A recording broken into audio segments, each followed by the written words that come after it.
വേദവിചാരം എന്ന ഈ പരമ്പരയിലെ മറ്റൊരു എപ്പിസോഡിലേക്ക് ഏവർക്കും സ്വാഗതം.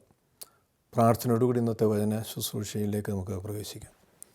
സ്നേഹിയാകുന്ന സ്വർഗപിതാവാം ദൈവമേ, അങ്ങയുടെ തിരുവചനം ഒരിക്കൽ കൂടി ധ്യാനിക്കുവാൻ തക്കവണ്ണം ഈ പരമ്പരയിലൂടെ അങ്ങ് ഞങ്ങളെ സഹായിക്കുന്ന കൃപകൾക്കായിട്ട് നന്ദിയോടെ സ്തുതിക്കുന്നു. തിരുവചനം ഞങ്ങളുടെ ജീവിതത്തിൽ യാത്രയിൽ അനുഗ്രഹമായി തീരുവാൻ ഇന്നത്തെ കേൾക്കുന്ന വചനം മുഖാന്തരം ഒരുക്കണമേ. തിരുവചനം കേൾക്കുന്ന എല്ലാ മക്കൾക്കായിട്ടും പ്രാർത്ഥിക്കുന്നു. ബലഹീന നടീനയും കരങ്ങളിൽ സമർപ്പിക്കുന്നു. അങ്ങ് നൽകിയിരിക്കുന്ന കൃപയിൽ നിന്ന് അങ്ങയുടെ വചനം പ്രാഗൽഭ്യത്തോടുകൂടി സംസാരിപ്പാൻ അങ്ങ് സഹായിക്കണമെന്ന് യേശുവിൻ്റെ നാമത്തിൽ അപേക്ഷിക്കുന്ന പ്രാർത്ഥന പിതാവ് കേൾക്കണമേ. ആമേൻ. നമ്മുടെ ചിന്തയ്ക്കായി വിശുദ്ധ യോഹന്നാൻ്റെ സുവിശേഷം 11-ാം അധ്യായം 15-ാം തിരുവചനം. Gospel according to St. John chapter 11 verse 15. ഞാൻ അവിടെ ഇല്ലാത്തതുകൊണ്ട് നിങ്ങൾ നിമിത്തം സന്തോഷിക്കുന്നു. നിങ്ങൾ വിശ്വസിക്കുവാനിത് കാരണമല്ലോ. എന്നാൽ നമുക്ക് അവൻ്റെ അടുക്കിലേക്ക് പോകാം എന്ന് പറഞ്ഞു. ത്രിയേക ദൈവത്തിൻ്റെ തിരുനാമത്തിന് മഹത്വം ഉണ്ടാകട്ടെ. കർത്താവിൽ പ്രിയ സഹോദരങ്ങളെ, പലപ്പോഴും നമ്മുടെ പ്രാർത്ഥനകൾക്ക് മറുപടി ലഭിക്കാതെ വരുമ്പോൾ, അല്ലെങ്കിൽ കാലതാമസം വരുമ്പോൾ, നാം ഒരുപക്ഷെ പ്രാർത്ഥന നിർത്തും, അല്ലെങ്കിൽ പ്രാർത്ഥനയിൽ നമുക്ക് വിരക്തി, മടുപ്പ് ഉണ്ടാകും. പലപ്പോഴും എന്തുകൊണ്ടാണ് നമ്മുടെ പ്രാർത്ഥനയ്ക്ക് ദൈവം ഉടനെ മറുപടി നൽകാത്തത് എന്ന് നാം ചോദിക്കുന്ന സാഹചര്യങ്ങൾ പോലും നമ്മുടെ ജീവിതത്തിൽ ഉണ്ടാകാറുണ്ട്. എന്നാൽ എല്ലാ പ്രാർത്ഥനകളും ദൈവം കേൾക്കുന്നുവെന്നും ദൈവം ദൈവത്തിൻ്റെ സമയത്താണ് ആ പ്രാർത്ഥനകൾക്ക് മറുപടി നൽകുന്നതെന്നും അത് ഏറ്റവും ഉചിതമാകുന്ന സമയത്തായിരിക്കും നൽകുന്നതെന്നും പലപ്പോഴും നാം മനസ്സിലാക്കാറില്ല. തിരുവചനത്തിൽ അനേക സംഭവങ്ങൾ നാം പഠിക്കുമ്പോൾ, കഷ്ടതയിലൂടെ അനേകർ എന്ന് പറയുമ്പോൾ ദൈവത്തിൽ വിശ്വസിച്ച് ദൈവത്തിൽ ആശ്രയിച്ച് മുമ്പോട്ട് പോകുന്നവർ കഷ്ടതയുടെയും ഞെരുക്കത്തിൻ്റെയും സാഹചര്യങ്ങളിലൂടെ കടന്നു പോകുന്നതായിട്ടൊക്കെ നമുക്ക് കാണുവാൻ കഴിയും. ദാവീദിൻ്റെ ജീവചരിത്രം നാം പഠിക്കുമ്പോൾ, ദാവീദിനെ ദൈവം രാജാവായി അഭിഷേകം ചെയ്തതു മുതൽ അവൻ്റെ ജീവിതത്തിൽ കഷ്ടതകൾ ആരംഭിക്കുകയാണ്. ശൗല് ദാവീദിനെ കൊല്ലുവാൻ തക്കവണ്ണം വർഷങ്ങൾ അവൻ്റെ പിന്നാലെ പോകുന്നതായിട്ട് നാം കാണുന്നുണ്ട്. രാജാവായിട്ട് അഭിഷേകം ചെയ്ത ദാവീദ് രാജപദവിയിലേക്ക് അല്ലെങ്കിൽ സിംഹാസനത്തിലേക്ക് വരുന്നത് വർഷങ്ങൾക്ക് ശേഷമാണ് എന്ന് നമുക്ക് കാണുവാൻ കഴിയും. പലപ്പോഴും എന്തുകൊണ്ടാണ് ഇപ്രകാരം കാലതാമസം വരുന്നതെന്ന് മാനുഷികമായി നാം ചിന്തിക്കാറുണ്ട്. എന്നാൽ ദൈവത്തിന് അതിൻ്റെ പിന്നിൽ ഓരോ പ്രവർത്തനങ്ങൾക്കും മുമ്പിൽ ഒരു വലിയ ഉദ്ദേശമുണ്ട് എന്ന് തിരുവചനം പഠിക്കുമ്പോൾ നമുക്ക് കാണുവാൻ കഴിയും.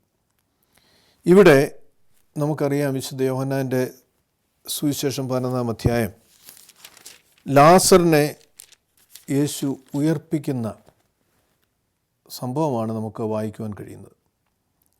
ലാസറിൻ്റെ ഭവനം ബഥാന്യ യെരുശലേമിനടുത്തായിരുന്നതുകൊണ്ടും യെരുശലേമിലേക്ക് കർത്താവ് വന്നപ്പോഴൊക്കെയും ലാസറിൻ്റെ ഭവനത്തിൽ ആതിഥേയത്വം സ്വീകരിച്ചതായിട്ടൊക്കെയും നമുക്ക് തിരുവചനം വായിക്കുമ്പോൾ മനസ്സിലാക്കുവാൻ കഴിയും.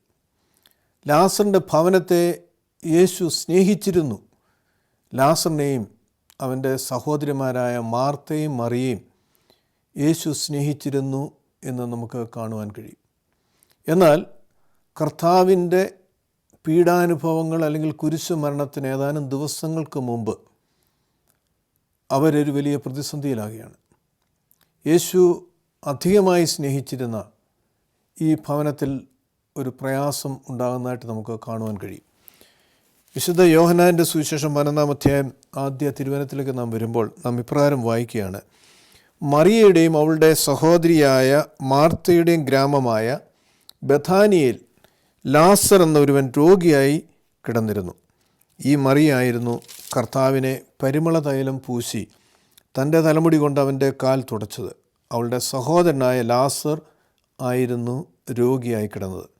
ആ സഹോദരിമാർ അവൻ്റെ അടുക്കൽ ആളയച്ച്, കർത്താവെ, ഇതാ നിനക്ക് പ്രിയനായവൻ രോഗിയായിരിക്കുന്നു എന്ന് അറിയിച്ചു. കർത്താവ് വളരെ ദൂരെയാണ്. തുടർന്ന് താഴോട്ട് നാം വായിക്കുമ്പോൾ ഏതാണ്ട് 2 ദിവസം ദൂരെയുള്ള ഒരു സ്ഥലത്തായിരിക്കാം എന്ന് നാം അനുമാനിക്കുകയാണ്. കാരണം രോഗിയായി കിടക്കുന്നു എന്നറിഞ്ഞിട്ട് അവിടെ 2 ദിവസം കൂടി കർത്താവ് പാർക്കുന്നുണ്ട്.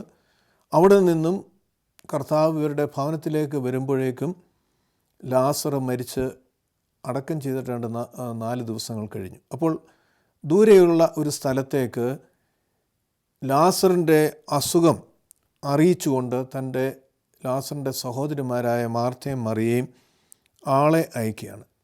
വലിയ പ്രതീക്ഷയോടുകൂടിയാകാം തീർച്ചയായിട്ടും ഈ സഹോദരിമാർ കർത്താവിൻ്റെ സന്നിധിയിലേക്ക് ഈ സന്ദേശം എത്തിക്കുന്നത്. കാരണം കർത്താവ് വളരെയധികം സ്നേഹിച്ചിരുന്ന, നാം ഇവിടെ വായിക്കുന്നുണ്ട്, കർത്താവിന് പ്രിയനായവൻ, അതായത് കർത്താവെ ഇതാ നിനക്ക് പ്രിയനായവൻ രോഗിയായിരിക്കുന്നു എന്ന് അറിയിച്ചു. അപ്പോൾ വളരെയധികം കർത്താവ് സ്നേഹിച്ചിരുന്ന, ഒരു സഹോദര തുല്യം സ്നേഹിച്ചിരുന്ന ലാസർ രോഗിയായിരിക്കുന്നു എന്നുള്ള വിവരം സഹോദരിമാരറിയിക്കുമ്പോൾ വലിയ പ്രതീക്ഷയോടുകൂടിയാണ് ആളെ അവർ അയക്കുന്നത്. കർത്താവ് ഈ വാർത്ത കേൾക്കും. ഒരുപക്ഷെ കർത്താവ് അവിടെ നിന്ന് തന്നെ കർത്താവിന് സൗഖ്യം കൊടുക്കുവാൻ കഴിയും, അല്ലെങ്കിൽ കർത്താവ് വരും, ഇവന് സൗഖ്യം ലഭിക്കും എന്ന പ്രതീക്ഷയിൽ ഈ സഹോദരിമാർ ഈ സന്ദേശവുമായിട്ട് കർത്താവിൻ്റെ അടുക്കിലേക്ക് ആളെ അയക്കുകയാണ്. നാം തുടർന്ന് വായിക്കുകയാണ്. യേശു ഇത് കേട്ടിട്ട് ഈ രോഗം മരണത്തിനായിട്ടല്ല, ദൈവത്തിൻ്റെ മഹത്വത്തിനും അതിലൂടെ ദൈവപുത്രൻ മഹത്വപ്പെടുന്നതിനും ആകുന്നു എന്ന് പറഞ്ഞു. യേശു മാർത്തയെയും അവളുടെ സഹോദരിയെയും ലാസറിനെയും സ്നേഹിച്ചു.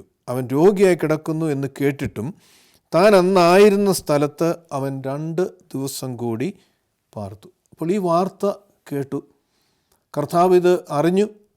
പക്ഷേ ഉടനെ കർത്താവ് അവിടേക്ക് പോകുന്നില്ല. 2 ദിവസം കൂടി അവിടെ പാർത്തതിന് ശേഷം ആണ് കർത്താവ്, താഴെ നാം വായിക്കുകയാണ് 7-ാം വാക്യം, അതിനുശേഷം അവൻ ശിഷ്യന്മാരോട് നമുക്ക് വീണ്ടും യഹൂദയിലേക്ക് പോകാം എന്ന് പറഞ്ഞു. അങ്ങനെ ആണ് അവിടെ നിന്ന് യാത്ര തിരിക്കുന്നത്.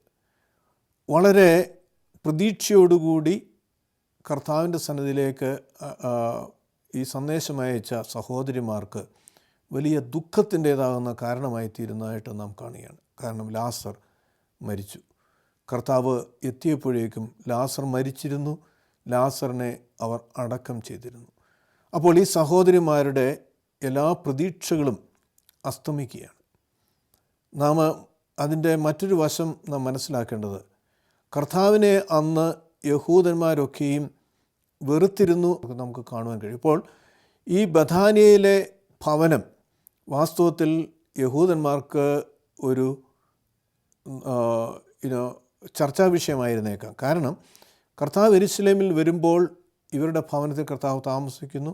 ആ കർത്താവുമായിട്ടൊരു വലിയ ബന്ധം സ്ഥാപിച്ചിരുന്ന ഒരു ഭവനമാണ്. അപ്പോൾ ഇപ്രകാരം ഒരു സാഹചര്യം വന്നപ്പോൾ യേശു അവിടെ കടന്നു ചെല്ലാതെ വരുമ്പോൾ തന്നെ പല രീതിയിലും അതൊരു വിമർശന വിഷയമാകാൻ സാധ്യത ഏറെയുണ്ട്. കർത്താവ് ഏറ്റവും സ്നേഹിച്ചിരുന്നു എന്ന് പറയുന്നു, അവിടെ വന്ന് ഭക്ഷണം കഴിച്ചിരുന്നു, അന്തി ഉറങ്ങിയിരുന്നു.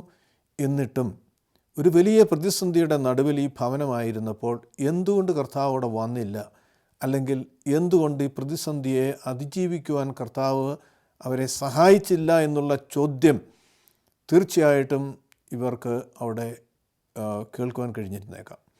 അവരുടെ വിശ്വാസം പോലും നഷ്ടപ്പെടുന്ന ചോദ്യങ്ങൾ ചുറ്റുപാടും ഉയരുന്ന ഒരു സാഹചര്യം അവിടെ ഉണ്ടായേക്കാം.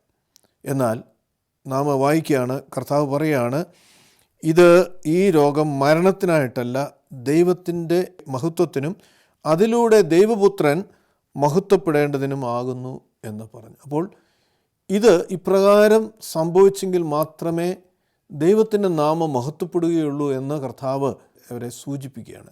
എന്നിട്ട് താഴോട്ട് നാം വരുമ്പോഴേക്കും നാം കാണുകയാണ്, ശിഷ്യന്മാരോടാണ് കർത്താവ് പറയുന്നത് 15-ാം വാക്യത്തിൽ, ഞാൻ ഇവിടെ ഇല്ലാത്തത് കൊണ്ട് നിങ്ങൾ നിമിത്തം സന്തോഷിക്കുന്നു.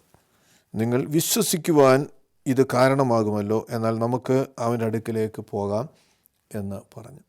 അപ്പോൾ കർത്താവിനോടൊപ്പമുള്ള ശിഷ്യന്മാരോടാണ് പറയുന്നത്, ഞാൻ അവിടെ ഇല്ലാത്തത് കൊണ്ട് നിങ്ങൾ നിമിത്തം സന്തോഷിക്കുന്നു. ആര് നിമിത്തം? ശിഷ്യന്മാർ നിമിത്തം സന്തോഷിക്കുന്നു. കാരണം ഈ വലിയ അത്ഭുതം അവർ കാണുവാനും അവർ കർത്താവിൽ വിശ്വസിക്കുവാനും മുഖാന്തരമായി തീരുവാൻ കർത്താവ് ഇത്ര കാലതാമസം ഉണ്ടായെങ്കിൽ മാത്രമേ അത് സാധ്യമാകുകയുള്ളൂ. ലാസർ മരിച്ചെങ്കിൽ മാത്രമേ മരിച്ച ലാസറിനെ ഉയർപ്പിച്ച കർത്താവ് ആരെന്ന് ഈ ശിഷ്യന്മാർക്ക് തിരിച്ചറിയുവാൻ തക്കവണ്ണം കഴിയുള്ളൂ. കർത്താവിൻ്റെ പരസ്യ പ്രവർത്തന കാലത്ത് അനേക അത്ഭുതങ്ങൾ കർത്താവ് പ്രവർത്തിക്കുന്നുണ്ട്. ഇതിനു മുമ്പും കർത്താവ് ഉയർപ്പിക്കുന്നുണ്ടെങ്കിൽ പോലും കർത്താവിൻ്റെ കുരിശു മരണത്തിനോട് അടുത്തുള്ള ദിവസങ്ങളിൽ നടന്ന ഈ വലിയ അത്ഭുതം അനേകർക്ക് കർത്താവിനെ വിശ്വസിക്കുവാനുള്ള മുഖാന്തരമായി തീരുകയാണ്. കർത്താവ് ജീവൻ്റെ മേലും അധികാരമുള്ള വ്യക്തിയാണ്, അല്ലെങ്കിൽ ദൈവമാണ് എന്ന് ലോകത്തിന് ബോധ്യമാകുവാൻ തക്കവണ്ണം ഇപ്രകാരം ഒരു സാഹചര്യം അവിടെ ഉണ്ടാകുകയാണ്. അപ്പോൾ നമ്മുടെയൊക്കെയും ജീവിതത്തിൽ ഓരോ അവസ്ഥകളിലൂടെ നമ്മെ ദൈവം കടത്തിവിടുമ്പോൾ പലപ്പോഴും അത് ദോഷമായി നാം ചിന്തിക്കുന്നുവെങ്കിൽ പോലും അതിൻ്റെ നന്മ, അതിൻ്റെ പിന്നിലെ നന്മ ദൈവം മാത്രം അറിയുന്നുണ്ട്. പലപ്പോഴും പ്രാർത്ഥനകൾക്ക് മറുപടി ലഭിക്കാതെ വരുമ്പോൾ, കാലതാമസം വരുമ്പോൾ, അത് ദൈവത്തിന് അതിന് പ്രത്യേകമായ ഉദ്ദേശമുണ്ട്. നമ്മുടെ വിശ്വാസത്തെ പരിശോധിക്കുവാനാകാം, നമ്മെ വിശ്വാസത്തിൽ കൂടുതൽ ഉറപ്പിക്കുവാനാകാം, അല്ലെങ്കിൽ ആ സംഭവത്തിലൂടെ അല്ലെങ്കിൽ ആ അവസ്ഥയിലൂടെ ദൈവത്തിൻ്റെ നാമം കൂടുതൽ മഹത്വപ്പെടാനാകാം. പെട്ടെന്നൊരു കാര്യം നാം സാധിച്ചെങ്കിൽ അതിന് അത്രയും വിലയെ നാം കൊടുക്കുകയുള്ളൂ. എന്നാൽ വളരെയേറെ പ്രാർത്ഥിച്ച് നമുക്ക് ദൈവത്തിൽ നിന്ന് ലഭിക്കുന്ന ഒരു അനുഗ്രഹത്തിന് വലിയ സ്ഥാനം നാം നൽകാറുണ്ട്. കാരണം അതാർക്കും അസാധ്യമെന്ന് തോന്നുന്ന സാഹചര്യത്തിലാണ് ദൈവം എപ്പോഴും നമുക്ക് വേണ്ടി പ്രവർത്തിക്കുന്നതും അത് ഏറ്റവും ഉചിതമാകുന്ന സമയത്തുമായിരിക്കാം. ലാസറിൻ്റെ ഈ ഉയർപ്പിലൂടെ അതാണ് നാം കാണുന്നത്. ലാസർ മരിച്ചിട്ടും ഉടനെ കർത്താവ് അവിടെ ചെല്ലുന്നില്ല. മരിച്ച് അടക്കം ചെയ്ത് ഏതാണ്ട് 4 ദിവസം കഴിയുമ്പോഴാണ് കർത്താവ് അവിടേക്ക് ചെല്ലുന്നത്. കാരണം ഒരുപക്ഷെ അവൻ മരിച്ച ഉടനെ ഉയർപ്പിച്ചുവെങ്കിൽ കൂടെ ഉണ്ടായിരുന്നു അല്ലെങ്കിൽ ചുറ്റുമുള്ളവർ പറയും അവൻ മരിച്ചിട്ടില്ലായിരുന്നു, അവൻ ഉറങ്ങുകയായിരുന്നു, അല്ലെങ്കിൽ അവൻ കോമായിലായിരുന്നു എന്നൊക്കെയും അവകാശപ്പെടുവാൻ കഴിയും. എന്നാൽ മരിച്ച് 4 ദിവസം കഴിയുമ്പോൾ, 3 ദിവസം കഴിയുമ്പോൾ ശരീരം ജീർണിക്കും. 4-ാം ദിവസമാകുമ്പോഴേക്കും ജീർണിച്ച് കഴിഞ്ഞ ഒരു ശരീരത്തെയാണ് കർത്താവ് ഉയർത്തെഴുന്നേൽപ്പിക്കുന്നത്. അപ്പോൾ ഇത് കർത്താവ് ഇപ്രകാരം അല്ലെങ്കിൽ ഈ കാലതാമസം വന്നതിന് ദൈവത്തിന് വലിയ ഉദ്ദേശമുണ്ട് എന്ന് നമുക്ക് കാണുവാൻ കഴിയും.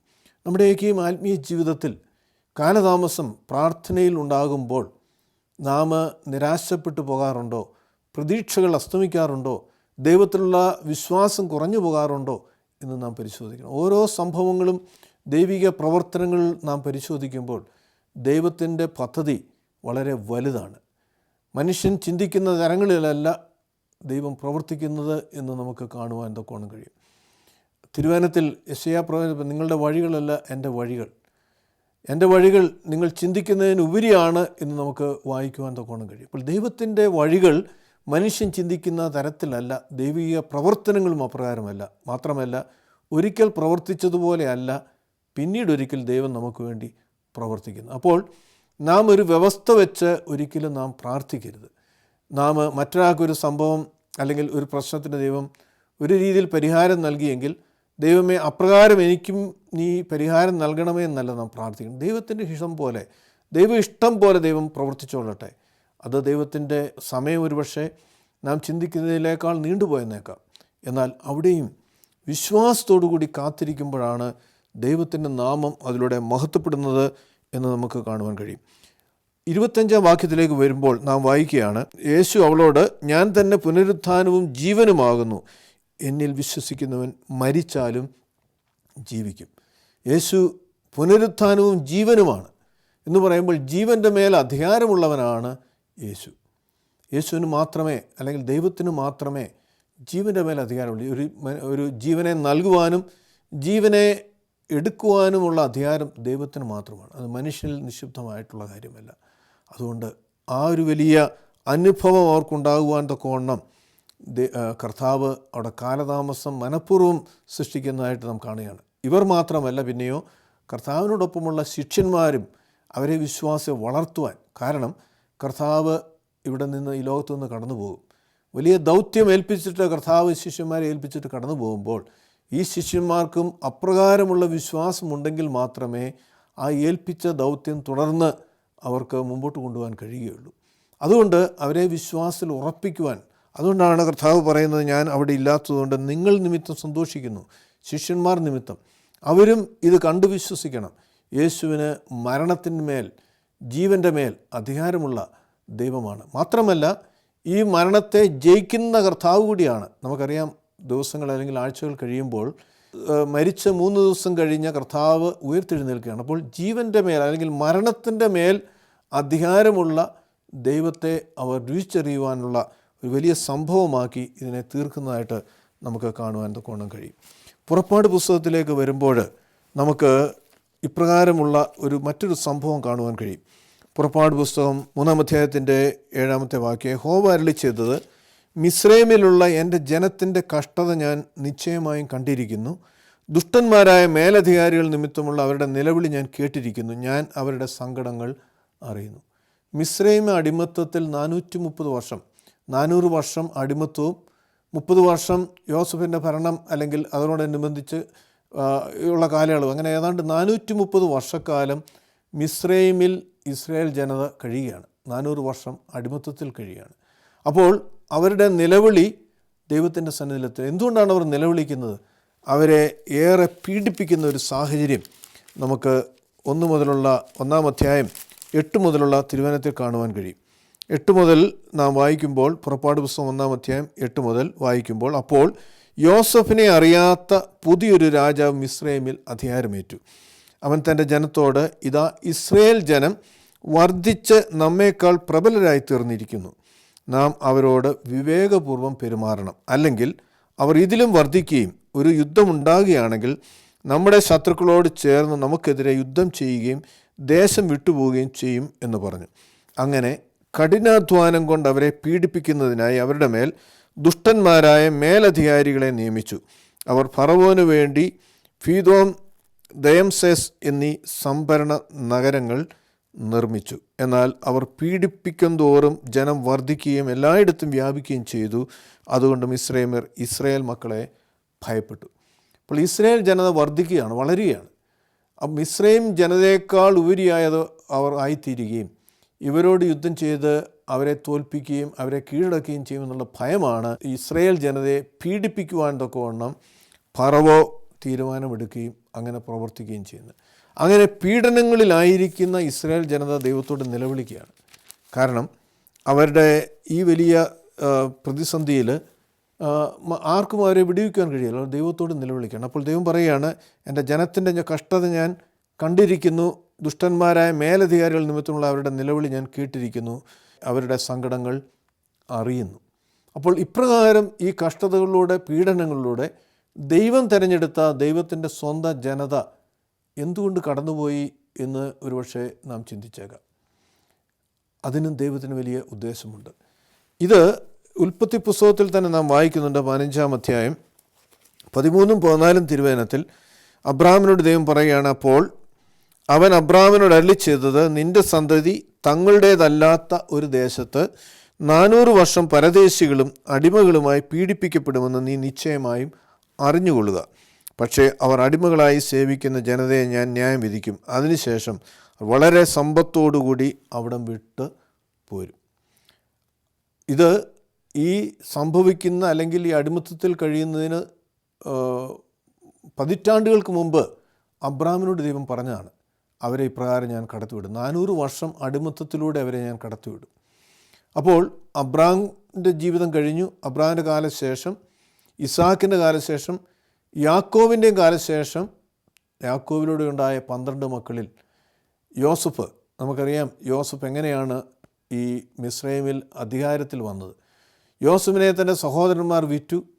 അവൻ മിസ്രൈമ്യ ദാസനായിട്ട് അല്ലെങ്കിൽ അടിമയായിട്ട് അവനെ വിൽക്കുകയാണ്. അങ്ങനെയാണ് മിസ്രൈമിൽ യോസഫ് എത്തുന്നതും കഠിനമായ ക്ഷാമമുണ്ടാകുമ്പോൾ ഈ സഹോദരന്മാർ യോസഫിൻ്റെ അടുക്കിലേക്ക് വരുന്നതും അവിടെ തുടർന്ന് അവർ ആ ദേശത്ത് വസിക്കുന്ന സാഹചര്യമൊക്കെ നമുക്ക് കാണുവാൻ കഴിയും. അപ്പോൾ ദൈവത്തിൻ്റെ പദ്ധതി വളരെ വലുതാണ്, നാം ചിന്തിക്കുന്നതിനപ്പുറമാണ്. ഈ ജനതയെ മിസ്രൈമിലേക്ക് അയക്കുവാൻ കാരണം അവർ ഈ പട്ടിണി കിടന്ന് മരിക്കരുത്. അതിനായി യോസഫിനെ ദൈവം മുന്നമേ അവിടെ ഒരുക്കി. മാത്രമല്ല ആ രാജ്യത്തിൻ്റെ അധികാരത്തിൽ 2-ാം സ്ഥാനത്ത് എത്തുവാൻ തക്കവണ്ണം യോസേഫിനോട് ദൈവം കൃപ ചെയ്യുകയാണ്. അങ്ങനെ അവർ മിസ്രൈമിൽ വസിക്കുമ്പോഴാണ് യോസേഫിനെ അറിയാത്ത മറ്റൊരു ഭരണാധികാരി അവിടെ വരുന്നതും അവരെ ഇപ്രകാരം പ്രയാസങ്ങളിലൂടെ കടത്തിവിടുന്ന സാഹചര്യവും ഉണ്ടാവുകയും ചെയ്യുന്നത്. എന്നാൽ അതിൻ്റെ പിന്നിൽ ദൈവത്തിൻ്റെ വലിയ ഉദ്ദേശമുണ്ടായിരുന്നു. അവരെ അവിടുന്ന് വെറും കൈയോടെയല്ല ദൈവം അവരെ അവിടുന്ന് അയക്കുന്നത്. അവിടെ നിന്നും ഒരു വലിയ കൊള്ളയുമായിട്ടാണ്, 3 ദിവസത്തെ കൊള്ളയായിട്ടാണ്. അതായത് മിസ്രൈമിലെ ആദ്യജാതന്മാരെയൊക്കെയും ദൈവം സംഹരിച്ച് കഴിയുമ്പോൾ അവിടെ അവർക്കുണ്ടായിരുന്ന അല്ലെങ്കിൽ മിസ്രൈമർക്കുണ്ടായിരുന്ന സ്വർണങ്ങളും അതുപോലെ എല്ലാം സംഭരിച്ചുകൊണ്ട് അവിടെ നിന്നും അവർ വാഗ്ദത്ത ഭൂമിയിലേക്ക് യാത്ര തിരിക്കുന്നതായിട്ട് നമുക്ക് കാണാം. അപ്പോൾ അവർ അധ്വാനിച്ചു, 400 വർഷക്കാലം അടിമത്തത്തിൽ കഴിഞ്ഞു. എന്നാൽ അവർക്കതിനുള്ള പ്രതിഫലം അവിടെ നിന്ന് തന്നെ ദൈവം നൽകി അവരെ അയക്കുകയാണ്. മാത്രമല്ല, ഈ പീഡനത്തിൽ അവർ കഴിയുമ്പോൾ അവിടെ ഇവരറിയാതെ ദൈവം മറ്റൊരു സ്ഥലം ഇവർക്ക് വേണ്ടി ഒരുക്കിക്കൊണ്ടിരിക്കുകയാണ്. അതികായകന്മാരായ മല്ലന്മാരെ കൊണ്ട് അവർക്ക് വസിക്കുവാനുള്ള ഭവനങ്ങളും അവർക്ക് ഭക്ഷിക്കുവാനുള്ള വൃക്ഷങ്ങളും അതോടൊപ്പം തന്നെ ആവശ്യമാകുന്നതൊക്കെയും ദൈവം അവരെ ഒരുക്കിയതിന് ശേഷമാണ് ആ ദേശത്തേക്ക് ദൈവം അയക്കുന്നത്. എന്നിട്ട് ഉടനെ അങ്ങോട്ട് കൊണ്ടുപോവുകയല്ല, പിന്നെയോ വീണ്ടും മരുഭൂമി യാത്രയിലൂടെ അവരെ കൊണ്ടുപോവുകയാണ്. അപ്പോൾ ഇതൊക്കെയും ദൈവത്തിന് വലിയ ഉദ്ദേശമുണ്ടായിരുന്നു. എന്തെന്നാൽ ഈ ജനത ദൈവം ആരെന്നറിയുവാൻ 400 വർഷത്തിൽ അടിമത്തത്തിൽ കഴിയുമ്പോൾ ദൈവമായിട്ടുള്ളൊരു ബന്ധം പോലും അവർക്ക് ആരാധിക്കുവാൻ ഒരു സ്വാതന്ത്ര്യമില്ലാതെ ആ ബന്ധം പോലും ഒരുപക്ഷെ നഷ്ടപ്പെട്ടേക്കാം. അല്ലെങ്കിൽ ഈ പീഡനങ്ങൾ മൂലം ദൈവമില്ല എന്നൊരു ചിന്തയിലേക്ക് അവർ വന്നിരിക്കാം. പക്ഷേ ദൈവമുണ്ട് എന്നും ദൈവം ആരെന്നും ഈ ഫറവോൻ്റെ ദൈവത്തെക്കാൾ ശക്തനാകുന്ന ഒരു ദൈവമാണ് തങ്ങളുടെ ദൈവമെന്ന് ദൈവത്തിൻ്റെ സ്വന്തം ജനതയെ അറിയുവാൻ തക്കവണ്ണം ദൈവം വഴികൾ തുറക്കുകയായിട്ട് നാം കാണുകയാണ്. അങ്ങനെ 10 ബാധകൾ അയച്ച് ആ ബാധകൾ ഇവരും കണ്ട് മിസ്രൈമിനും കണ്ട് ഈ ദൈവം ആരെന്നുള്ള വലിയ ബോധ്യം അവർക്കുണ്ടാകുകയാണ്. തുടർന്ന് നമുക്കറിയാം, അവർ മുമ്പോട്ട് പോകുമ്പോൾ ചെങ്കടൽ വിഭാഗിച്ച് അവരെ മറുകര എത്തിക്കുകയാണ്. ഫറവോയും സൈന്യത്തെയും ദൈവം നശിപ്പിക്കുകയാണ്. തുടർന്നും വലിയ പ്രതിസന്ധികളിലൂടെ അവർ കടന്നു പോകണം. മരുഭൂമി യാത്ര ഏറെ ക്ലേശതയേറിയ യാത്രയായിരുന്നു. അവിടെയൊക്കെയും അവരെ വിശ്വാസത്തിൽ വളർത്തുവാൻ, ദൈവവുമായി ചേർന്ന് നിൽക്കുവാൻ തക്കവണ്ണമായിരുന്നു ദൈവം അപ്രകാരം ആ വലിയ പ്രതിസന്ധിയിലൂടെ അവരെ കടത്തിവിടുന്നത്. അങ്ങനെയാണ് അവരെ കനാനിലേക്ക് ദൈവം എത്തിക്കുന്നതെന്ന് നമുക്ക് കാണുവാൻ കഴിയും. അപ്പോൾ കർത്താവിൽ പ്രിയ സഹോദരങ്ങളെ, നമ്മുടെയൊക്കെയും ആത്മീയ ജീവിതത്തിൽ പലപ്പോഴും ദൈവത്തെ അറിയുന്നത് കൊണ്ട്, ദൈവത്തിൽ വിശ്വസിക്കുന്നതുകൊണ്ട്, ദൈവത്തോട് പ്രാർത്ഥിക്കുന്നതുകൊണ്ട് ഒരു പ്രയാസവും ഉണ്ടാകരുത് അല്ലെങ്കിൽ ഉണ്ടാകുകയില്ല എന്ന് കരുതിയാകാം നാം മുമ്പോട്ട് പോകുന്നത്. എന്നാൽ പ്രയാസങ്ങളില്ല എങ്കിൽ ദൈവത്തോട് ചേർന്ന് നടക്കുവാനോ ജീവിക്കുവാനോ നമുക്ക് കഴിയുകയില്ല. പ്രയാസങ്ങൾ വരുമ്പോഴാണ് ദൈവത്തിൽ ആശ്രയിപ്പാൻ, ദൈവത്തിൽ വിശ്വസിപ്പാൻ, ദൈവത്തെ മുറുകെ പിടിക്കുവാൻ നമുക്ക് കഴിയുന്നത്. അത് നമ്മുടെ ഏത് രീതിയിലുള്ള പ്രയാസങ്ങളായിരുന്നു, ശാരീരിക പീഡനങ്ങൾ, രോഗങ്ങൾ, മാനസിക ബുദ്ധിമുട്ടുകൾ, അല്ലെങ്കിൽ ജോലിയുള്ള പ്രതിസന്ധികൾ, ബന്ധങ്ങളിലുള്ള വിള്ളലുകൾ, അങ്ങനെ നാനാതരങ്ങളിലുള്ള പ്രയാസങ്ങൾ നാം നേരിടുമ്പോൾ നമ്മുടെ ദൈവത്തിൽ ഉള്ള ആശ്രയം നാം കുറയുകയല്ല, ആശ്രയം വർദ്ധിക്കുകയാണ് വേണ്ടത്. അപ്പോൾ ഒരുപക്ഷെ പ്രാർത്ഥനയ്ക്ക് ഉടനെ മറുപടി ലഭിച്ചില്ല എന്ന് വരും. ഇസ്രായേൽ ജനത അവർ പ്രാർത്ഥിക്കുകയാണ് ഈ കഷ്ടതയിലൂടെ കടന്നു പോകുമ്പോൾ. പക്ഷേ ദൈവം അരുളി ചെയ്തതുപോലെ 400 വർഷം അവർ അടിമത്തത്തിൽ കഴിഞ്ഞതിന് ശേഷമാണ് ദൈവം ആ ജനതയെ അവിടെ നിന്ന് വിടുവിക്കുന്നത്. ദൈവത്തിൻ്റെ സ്വന്തം ജനതയായിരുന്നു എങ്കിൽ പോലും എന്തെന്നാൽ അവരെ ദൈവം അപ്രകാരം രൂപപ്പെടുത്തി. അവർ കനാനിലെത്തിക്കഴിയുമ്പോൾ ആ കനാനിൽ വസിക്കുന്ന അന്യ ദൈവങ്ങളെ ആരാധിക്കുന്ന അനേക ജനതകൾ അവിടെയുണ്ട്.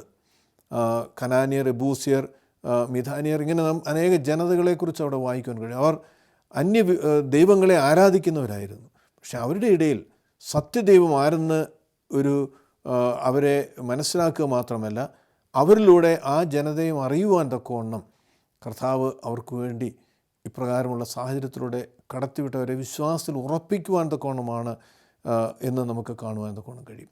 നമ്മുടെയൊക്കെ ആത്മീയ ജീവിതത്തിൽ നമ്മുടെ ചുറ്റുപാടുകളിൽ വസിക്കുന്ന അനേകരുടെ ഇടയിൽ നാം പ്രശോഭിക്കുവാൻ തക്കവണ്ണം, നാം വെളിച്ചമായിരിക്കാൻ തക്കവണ്ണം ദൈവം നമ്മെക്കുറിച്ച് ആഗ്രഹിക്കുകയാണ്. ഒരു ആകാശത്തിലെ നക്ഷത്രങ്ങളെ നാം മനസ്സിലാക്കുന്നത് വളരെ ഇരുട്ടുള്ള സാഹചര്യത്തിലാണ്. ഇരുട്ട് നിറഞ്ഞ സാഹചര്യത്തിൽ നാം നോക്കുമ്പോൾ നക്ഷത്രങ്ങൾ വളരെ ശോഭയുള്ളതായി നമുക്ക് കാണുവാൻ കൊണ്ട് കഴിയും. അപ്പോൾ നമ്മുടെ ചുറ്റുപാടുകളിലും അന്ധകാരവും പ്രതിസന്ധിയും നിറഞ്ഞ അല്ലെങ്കിൽ പ്രയാസങ്ങൾ അല്ലെങ്കിൽ മിളച്ചു നിറഞ്ഞ ഒരു സാഹചര്യത്തിലൂടെ നാം കടന്നു പോകുമ്പോൾ നാം ആ നക്ഷത്രമായി പ്രശോഭിപ്പാൻ തക്കവണ്ണം ദൈവം നമ്മെക്കുറിച്ച് ആഗ്രഹിക്കണം. ആ നക്ഷത്രമായി പ്രശോഭിക്കണമെങ്കിൽ നാം പല അഗ്നിശോധനയിലൂടെ നമ്മെ കടത്തിവിടും.